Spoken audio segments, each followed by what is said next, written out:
बदलापूरमध्ये 3 वर्षापूर्वी काँग्रेसच्या महिला पदाधिकारी नीरजा आंबेकर यांचा झालेला मृत्यू नैसर्गिक नव्हता, तर ती सुनियोजित हत्या होती असा धक्कादायक खुलासा समोर आलेला आहे। या संपूर्ण प्रकरणाचा आढावा घेणारा लोकशाही मराठीचा खास रिपोर्ट आपण पाहूयात।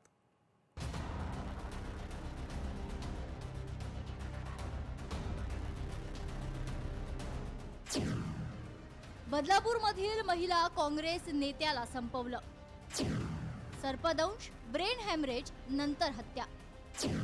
नवऱ्यानंच घरात सोडला साप। 3 वर्षांनंतर पत्नीच्या मृत्यूचा उलगडा। बदलापूरमध्ये 3 वर्षांपूर्वी काँग्रेस पक्षाच्या महिला पदाधिकारी नीरजा आंबेकर यांचा मृत्यू प्रकरणामध्ये एक धक्कादायक ट्विस्ट समोर आलाय। त्यांचा झालेला मृत्यू नैसर्गिक नसून ती पूर्वनियोजित हत्या होती असा खुलासा समोर आलाय। एका दुसऱ्या गुन्ह्यात अटक झालेल्या आरोपीनं दिलेल्या माहितीमुळे नीरजा आंबेकर यांच्या हत्येचा प्रकार उघडकीस आलाय। या प्रकरणी पोलिसांनी नीरजा यांचा पती रुपेश आंबेकर आणि त्याच्या 3 साथीदारांना देखील अटक केली आहे।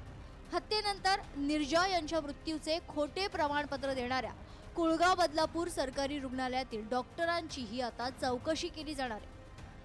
निश्चितच त्या महिलेचा हा नैसर्गिक मृत्यू नसून तो मर्डर असल्याची आमची खात्री झाल्याने आम्ही सदरचा गुन्हा दाखल केलेला आहे। त्याच्यामध्ये आतापर्यंत आम्ही 3 आरोपींना अटक केलेला आहे आणि जो आम्हाला माहिती दिलेला आहे तो इतर गुन्ह्यामध्ये एक आरोपी अटक आहे। काही दिवसांपूर्वी बदलापूरमध्ये एका तरुणावर प्राणघातक हल्ला झाला होता।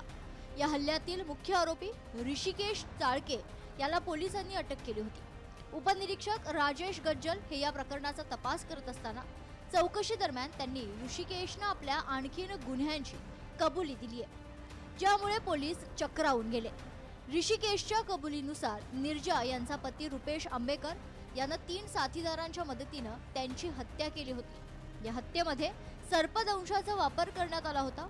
2022 मध्ये रुपेश, चेतन दुधाणे, कुणाल चौधरी आणि ऋषिकेश चाळके या दोघांनी मिळून हा कट अंमलात आणला होता। हत्येच्या आधी रुपेशनं घराच्या किचनमध्ये एका गोणीत साप आणून ठेवला होता। त्यांचं दोघांचं प्रेमविवाह होतं, कारण कौटुंबिक प्रश्न होते, त्यांचे दोघांचेही होते। ते एकमेकांना सांभाळून घेत होते की माझा असा प्रश्न आहे, तुझा तसा प्रश्न आहे। त्याच्यामधून ते दोघं जण बाहेर पडले होते आणि त्याच्यातून ते दोघं चांगले राहत होते, लग्नही केलेलं होतं, दोघांनी व्यवस्थित राहत होते।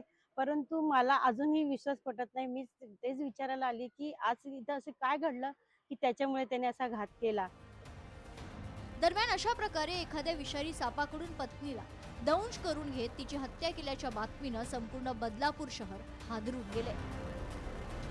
किरण तेलगोटे, लोकशाही मराठी, बदलापूर।